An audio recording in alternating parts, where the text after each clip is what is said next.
আসসালামু আলাইকুম ওয়া রাহমাতুল্লাহ। আলহামদুলিল্লাহি ওয়াহদা ওয়াসসালাতু ওয়াসসালামু আলা মান লা নাবিয়্যা বা'দা।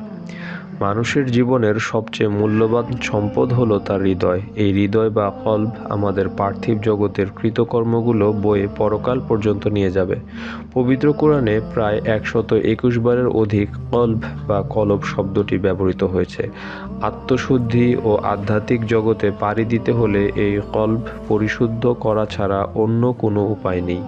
এই কলব বিভিন্ন কারণে তার কার্যক্ষমতা হারিয়ে ফেলে, অসুস্থ হয়ে পড়ে, তাই কলবের যত্ন নেওয়ার গুরুত্ব অপরিসীম। একটি হাদিসে প্রিয় নবী মুহাম্মদ সাল্লাল্লাহু আলাইহি ওয়াসাল্লাম হযরত আলী আলাইহিস সালামকে বলেন, 5টি জিনিস হৃদয়কে কালিমামুক্ত করে থাকে এবং হৃদয়কে নিষ্ঠুরতায় ধ্বংস হয়ে যাওয়া থেকে রক্ষা করে থাকে। নাম্বার 1, আলেম ও জ্ঞানীদের সাথে ওঠা বসা করা। নাম্বার 2, ইয়েতিমদের সাথে দয়ামায়া ও প্রীতিসুলভ আচরণ করা। নাম্বার 3, গভীর রাতে আল্লাহর কাছে ক্ষমা প্রার্থনা করা। নাম্বার 4, রাত জেগে তাহাজ্জুদের নামাজ পড়া। নাম্বার 5, বেশি বেশি রোজা রাখা। উক্ত হাদিসটি থেকে আমরা বুঝতে পারি, অর্থাৎ এই 5টি জিনিস যদি কোনো ব্যক্তি নিয়মিত পালন করে থাকে বা পালনের চেষ্টা করে, ইনশাআল্লাহ আল্লাহ তাআলা তার হৃদয়কে নরম করে দেবেন।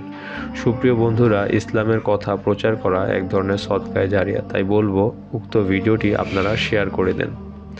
সুবহানাকা আল্লাহুম্মা ওয়া বিহামদিকা আশহাদু আল্লা ইলাহা ইল্লা আনতা আস্তাগফিরুকা ওয়া আতুবু ইলাইক।